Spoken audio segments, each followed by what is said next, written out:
Friends, आपका अपने channel गुरु ज्ञान बाई सुबोध सर में स्वागत है। आज डियर स्टूडेंट्स हम लोग चर्चा करेंगे वैद्युत चालन का मुक्त इलेक्ट्रॉन मॉडल।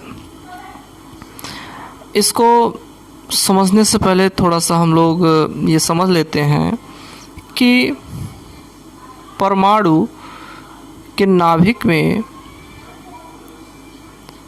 प्रोटॉन और न्यूट्रॉन रहते हैं और इसके चारों तरफ विभिन्न कक्षाओं में इलेक्ट्रॉन चक्कर लगाते हैं। आपका नाभिक हो गया और इसके चारों तरफ इलेक्ट्रॉन क्या करते हैं डियर स्टूडेंट्स, चक्कर लगाते हैं। अब डियर स्टूडेंट्स यहाँ ये समझना है कि जो इलेक्ट्रॉन नाभिक के पास होते हैं वो प्रबल आकर्षण से बंधे रहते हैं, ओके। और जो इलेक्ट्रॉन नाभिक से दूर होते हैं आसानी से नहीं हटाया जा सकता है, क्योंकि आकर्षण इनके बीच क्या होता है डियर स्टूडेंट्स, कम होता है। और हटाने का तरीका क्या है, पदार्थ को रगड़ कर अथवा गर्म करके।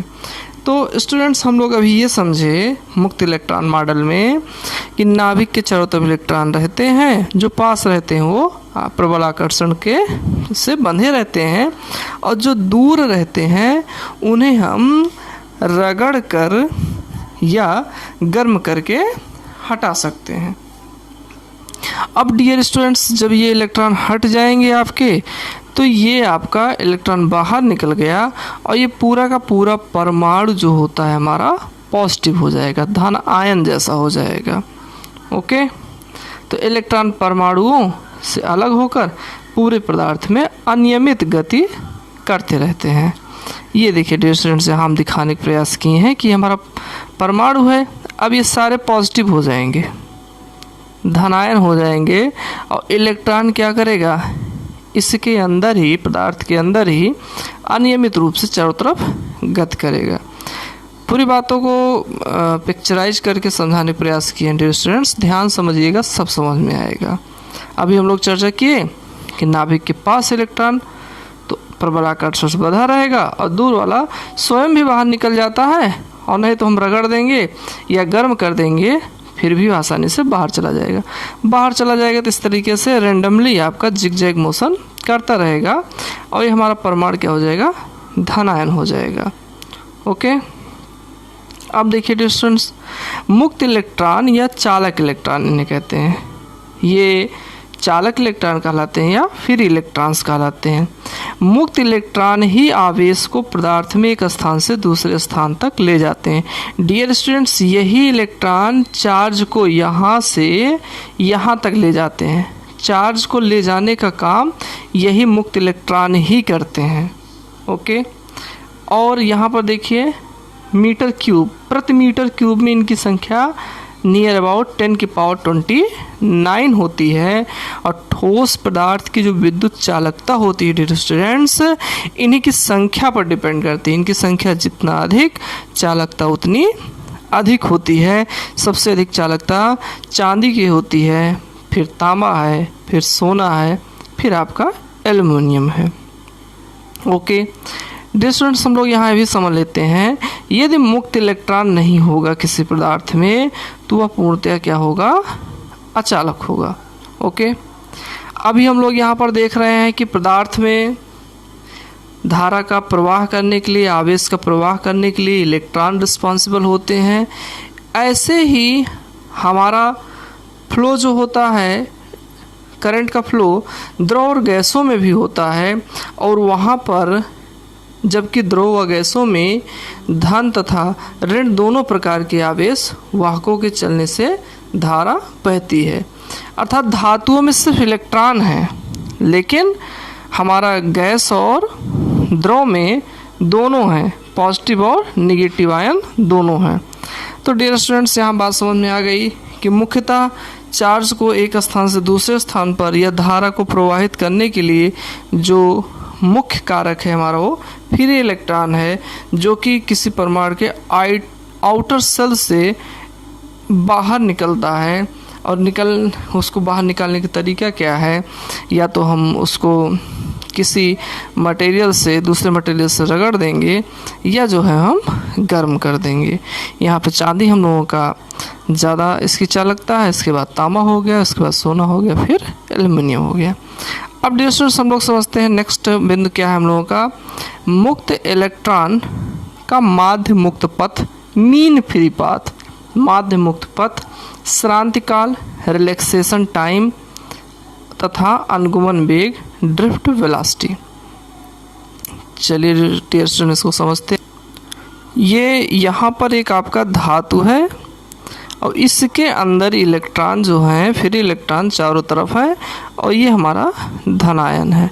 डियर स्टूडेंट जो फ्री इलेक्ट्रॉन है इनकी स्पीड देखिए 10⁵ मीटर प्रति सेकेंड स्पीड होती है। इस स्पीड से अनियमित गति करते हैं। ये यहाँ बताया भी गया है, धातुओं में मुक्त इलेक्ट्रॉन बंद बर्तन में भरी गैस के अणुओं की तरह व्यवहार करते हैं। अर्थात धातुओं में जो मुक्त इलेक्ट्रॉन होते हैं उनका बिहेवियर ऐसे ही होता है जैसे किसी बंद बर्तन में गैस हमारी होती है जो कि अनियमित रूप से गति करती रहती है। अब डियर स्टूडेंट्स ये इलेक्ट्रॉन हमारे जो हैं हमेशा जो है बारंबार धन आयनों से टकराते हैं और प्रत्येक टक्कर के बाद इनकी दिशा जो होती है बदल जाती है। स्पीड वही रहता है लेकिन दिशा क्या होती है, चेंज हो जाती है डियर स्टूडेंट्स। अब यहाँ पर हम लोगों को जो हमारी हेडिंग थी माध्य मुक्त पथ उसको समझ लेते हैं। डियर स्टूडेंट देखिए ये इलेक्ट्रॉन आपका यहाँ से यहाँ आया, फिर यहाँ टक्कर हुआ। दो क्रमागत टक्करों के बीच की जो दूरी होती है, अब यहाँ पे दो क्रमागत टक्कर के बीच की दूरी इतना है, यहाँ पर इतना है आपका डियर स्टूडेंट्स, यहाँ पर आपका इतना ही है, यहाँ पर ये है डियर स्टूडेंट, यहाँ पर ये है। तो दो क्रमागत टक्करों के बीच चली गई माध्य दूरी को। अब मान लीजिए 1 2 3 4 5 हुआ, तो हम पांचों दूरियों को क्या करेंगे डियर स्टूडेंट्स, ऐड कर लेंगे और उसको 5 से डिवाइड कर देंगे, तो यही हमारा होगा माध्य मुक्त पथ। अर्थात दो टक्करों के बीच की औसत दूरी ही माध्य मुक्त पथ कहलाएगा डियर स्टूडेंट्स। और यही समय भी यहाँ से यहाँ टकराने में जो समय होगा, औसत समय सबका एक बार निकाल के और जितना भी टक्कर होता है उसे हम लोग डिवाइड कर देते हैं, तो जो औसत समय होगा टक्करों के बीच माध्य समय अंतराल को ही हम लोग श्रांति काल कहते हैं, रिलैक्सेशन टाइम कहते हैं। अब डियर स्टूडेंट जो ये 10⁵ मीटर पर सेकेंड की जो स्पीड है इसको हम लोग उष्मीय वेग कहते हैं। ओके, अब ये उष्मीय वेग जो होता है यहाँ पर इलेक्ट्रॉन चूँकि रेंडमली अनियमित जिगजैग मोशन करता है, इसलिए इन सब का जो रिजल्टेंट जो औसत उष्मीय वेग जो होता है डियर स्टूडेंट्स 0 होता है। हम अगर डायरेक्शन देख के देखें तो मान लीजिए कोई इलेक्ट्रॉन आपका इस तरफ मोशन किया, यहाँ पे आपका धनायन से टकरा गया, फिर इस तरफ मोशन हो गया, तो रिजल्टेंट स्पीड क्या हो गई, जितना डिस्टेंस इस तरफ कवर किया उतना डिस्टेंस इस तरफ कवर किया।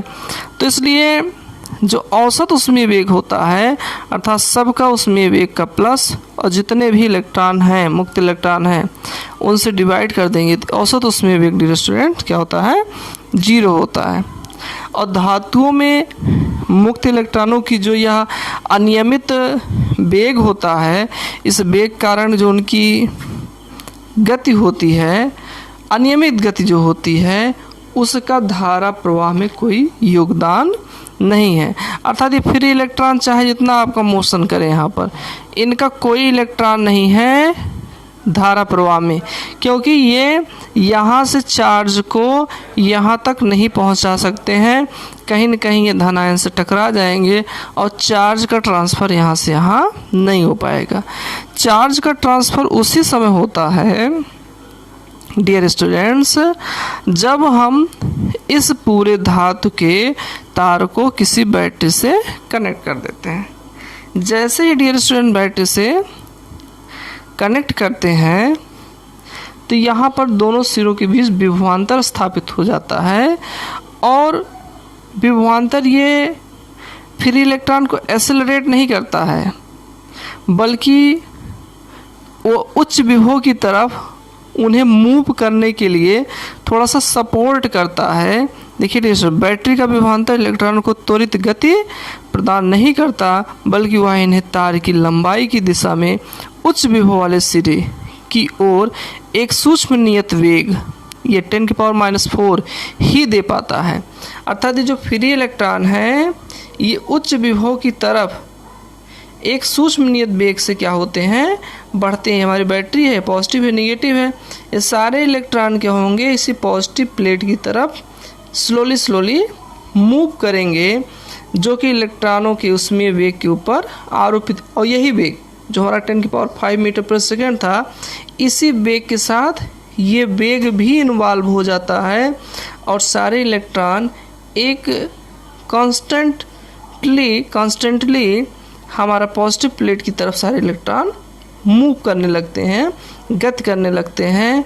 इलेक्ट्रॉनों की इस नियत सूक्ष्म वेग को ही हम लोग क्या कहते हैं, अपवाह वेग कहते हैं या अनुगमन वेग कहते हैं। और अपवाह या अनुगमन वेग तभी जनरेट होता है जब हम किसी धातु को किसी बैटरी से कनेक्ट करते हैं, और बैटरी से जैसे ही कनेक्ट करते हैं ऐसा नहीं होता है कि ये फ्री इलेक्ट्रॉन तुरंत बहुत तेज़ी से गति करने लगेंगे। बस यही है कि सारे इलेक्ट्रॉन इस नियत वेग से, और जो हमारा ये वेग था, इसी के साथ कनेक्ट हो जाएंगे और कनेक्ट होके बहुत कॉन्स्टेंटली जो है एक उच्च विभव की तरफ, पॉजिटिव प्लेट की तरफ गति करेंगे। इस तरीके से फ्री इलेक्ट्रॉन का गति ऐसे ऐसे हमारा होता है। ठीक, यहाँ आए पॉजिटिव, यहाँ से फिर आपका नेगेटिव प्लेट से इलेक्ट्रॉन जनरेट होगा और ये प्रोसेस चलता रहता है। और इसी के जस्ट अपोजिट, फ्री इलेक्ट्रॉन के जस्ट अपोजिट हम लोग करंट को ले लेते हैं डियर स्टूडेंट्स। ये हमारा इलेक्ट्रॉन का पाथ है, ये फ्री इलेक्ट्रॉन का, और इसी के जस्ट अपोजिट हमारा हो जाएगा करंट का पाथ हो जाता है। ओके, तो यहाँ पर ध्यान रखिएगा, नियत वेग ही दे पाता है जो कि इलेक्ट्रॉनों के उसमें वेग के ऊपर आरोपित रहता है। इलेक्ट्रॉनों की इस नियत सूक्ष्म वेग को ही हम लोग डियर स्टूडेंट्स क्या कहते हैं, अपवाह वेग कहते हैं। इस प्रकार चालक तार में वैद्युत धारा प्रवाह मुक्त इलेक्ट्रॉनों के अनुगमन अथवा अपवाह वेग के कारण होता है। चालक तार में अभी हम लोग देखे थे कि धारा का जो प्रवाह होगा वो अनुगमन वेग और अपवाह वेग मिलता है तभी होता है, उसमें वेग का कोई योगदान नहीं होता है। हमारा जो ये अपवाह वेग होता है ये उसमें वेग के साथ ही इन्वॉल्व होके करंट को जो होता है पास करता है।